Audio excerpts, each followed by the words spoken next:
So we're finally back in Cucuta.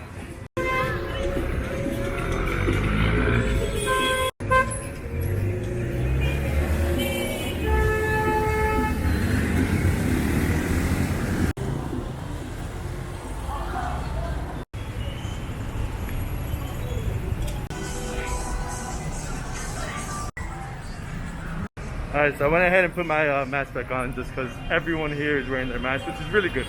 Being very responsible, right? Especially when the COVID is back. Now we have Omicron, Megatron, all these weird different kind of varieties of COVID. But I just got back from Venezuela, and let me tell you that was no easy task. I'll tell you guys right now after I get through all of this.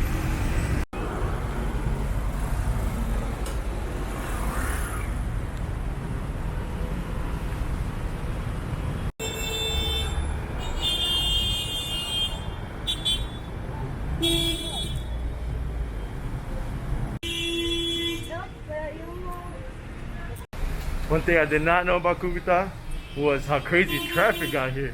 It's insane. This literally goes on all the way to the next street over there. I mean, at least a mile more. But right now we're gonna go to the central to the mall, and we'll go ahead and sit down there, and I'll tell you guys everything about what went on in Venezuela and the next adventure that we're going to. Not so much an adventure. It's time to go back to the United States, but it's not gonna be no easy task neither.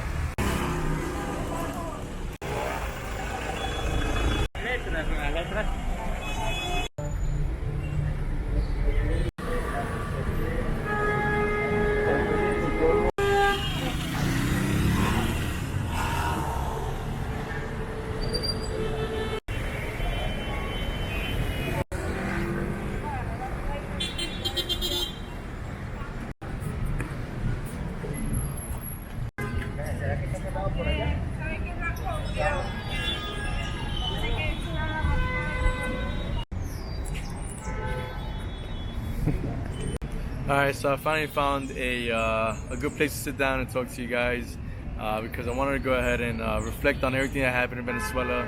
Kind of just, think back. It was almost a month in Venezuela, and I can't believe it's kind of over. Like I said, I'm here now in Cucuta, Colombia. Basically, it's the border town right next to Venezuela. The major city is San Antonio on the Venezuelan side.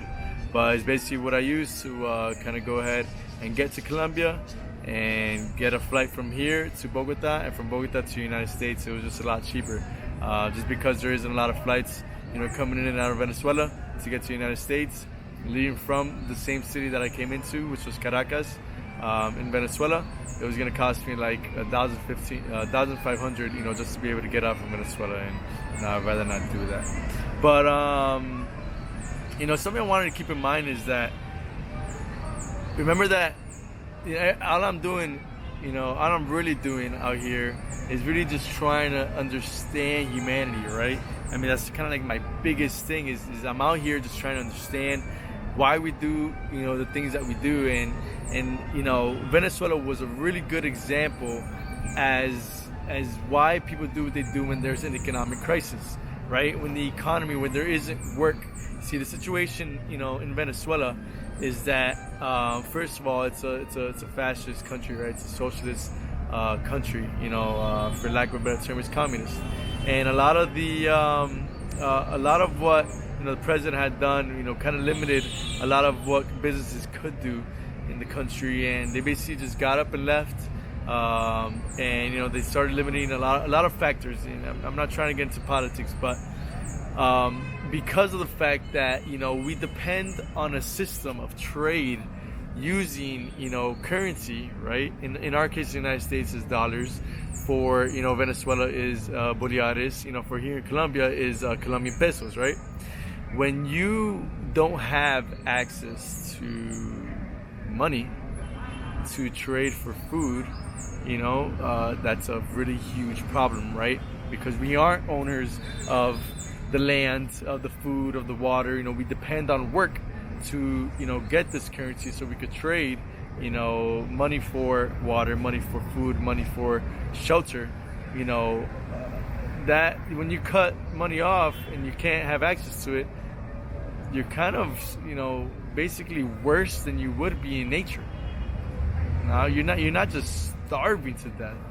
You have no access and you have no hope because we're conditioned to work, to have money, so we could trade that for food, water, and shelter, and other obviously all these other necessities that we need materialistically.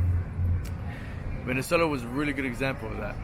They adopted the dollar because it was just easier to get in certain sides of Venezuela closest to the border, and they used that as a heavier value to be able to buy more.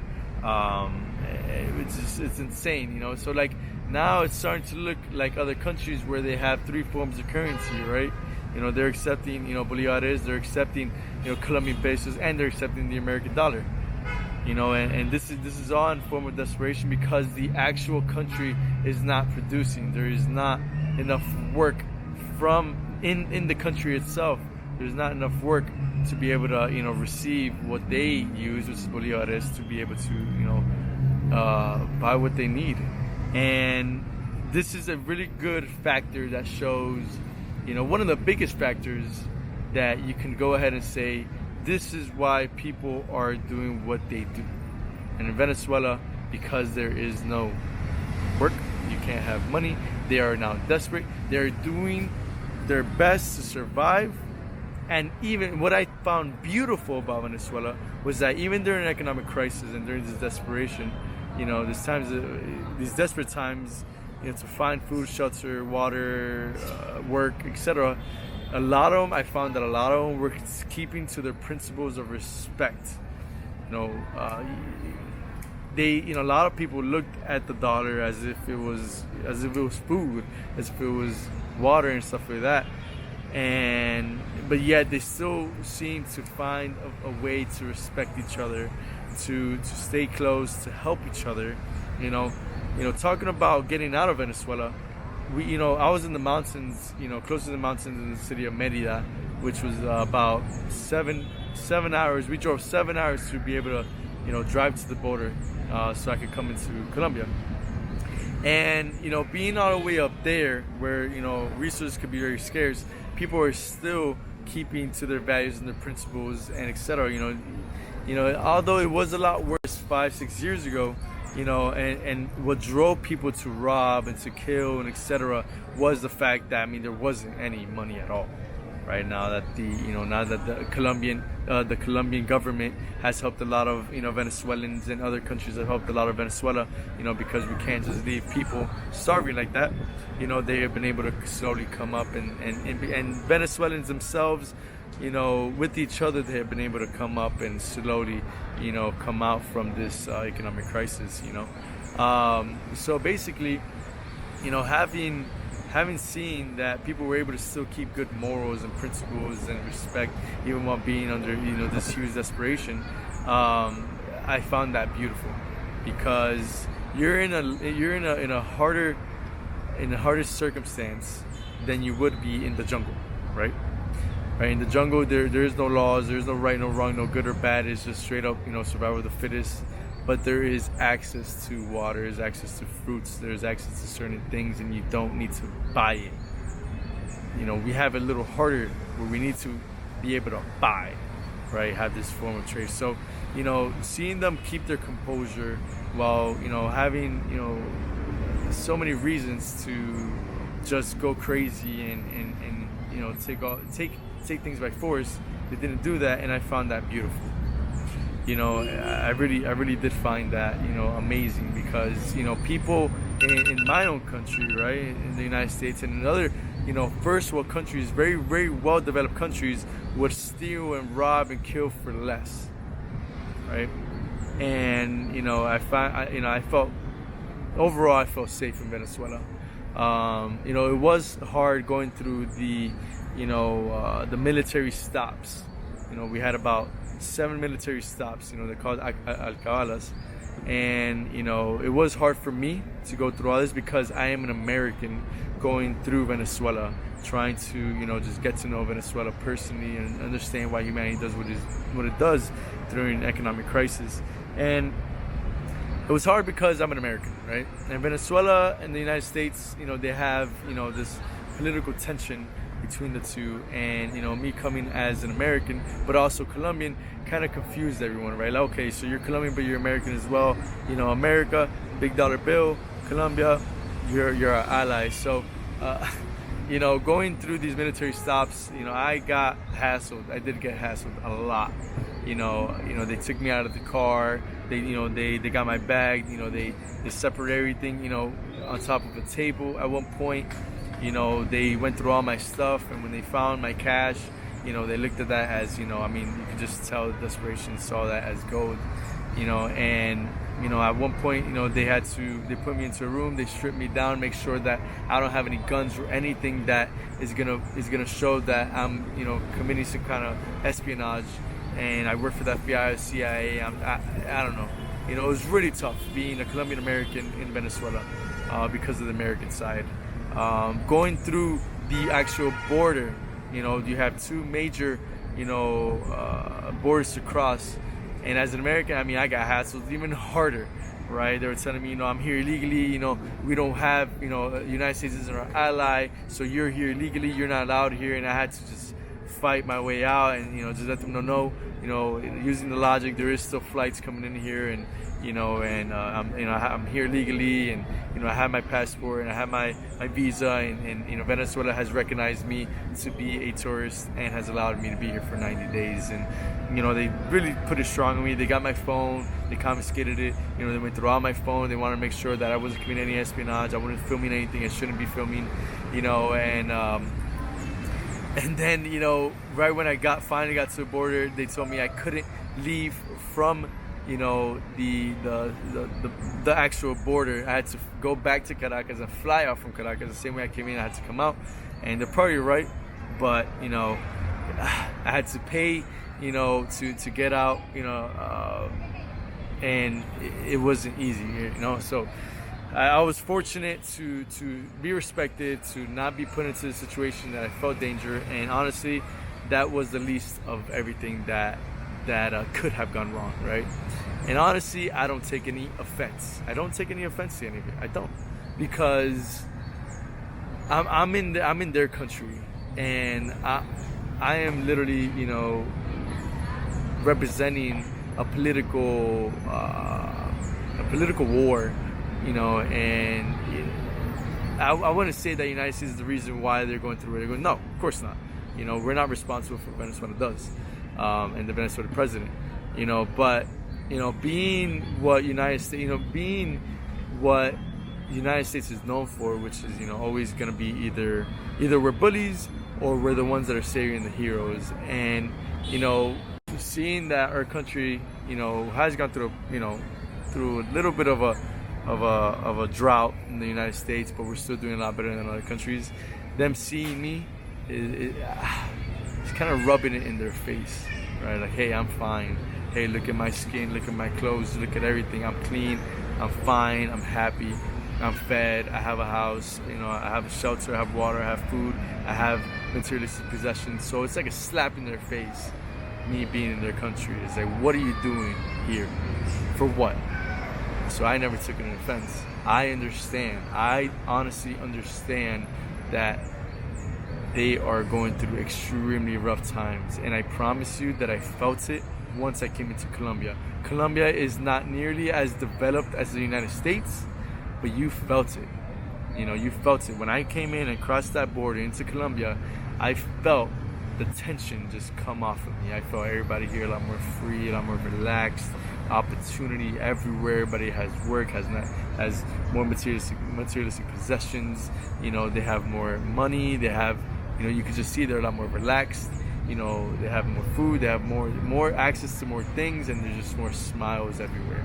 While in Venezuela, everybody's a lot more serious, and you can just tell, a lot more people are hungry, and so I don't blame them, because I am kind of a slap in their face, going into Venezuela, and I'm just trying to understand them.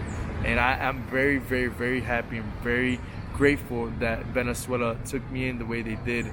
And they I had so many people help me, show me around, protect me, tell me where to go, where not to go, how to get to certain places. I made friends that I feel will be friends for life, and I'm kind of sad, leaving them behind, because there's only so much I can do, and I hope to finally succeed, so I can help countries like Venezuela to come off of their economic crisis and stuff like that. But I'm really far away from that, and I'm very grateful that Venezuela took me in and just took care of me, loved me, fed me, with the little bit that they had.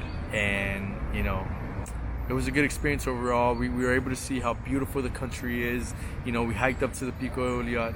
We were able to do paragliding. We were able to do just so many things that so many other people are not able to do.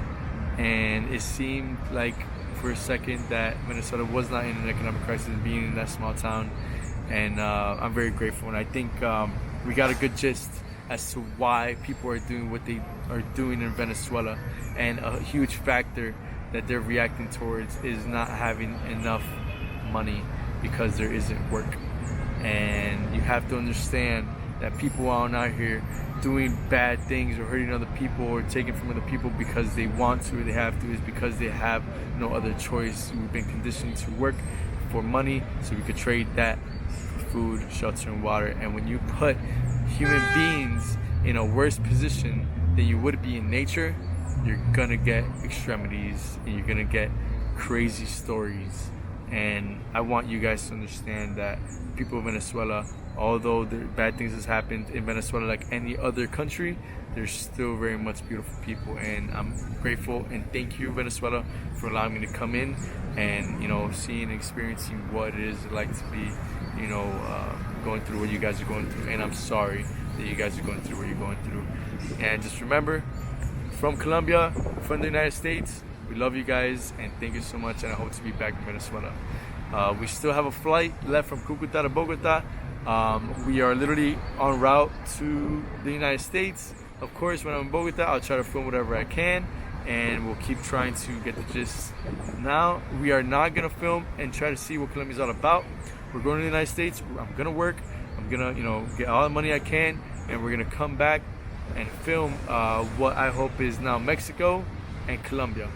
And we're gonna see what Mexico is all about for the most part. And if Mexico is not too difficult to film, we're just gonna come to Colombia and we're gonna go to different cities like Medellin, Bogota, Cartagena.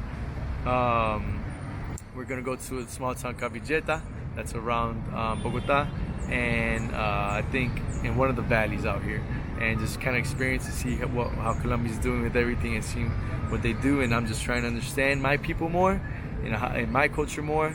And although I've come here many times, we're gonna do it together this time. And I hope you guys have been enjoying seeing me trying to understand and experience different things and see, why humans do what they do. So thank you so much. Remember to like and subscribe, and remember to comment in the comment section, and whatever I can do to show what I can, I will. Love you guys.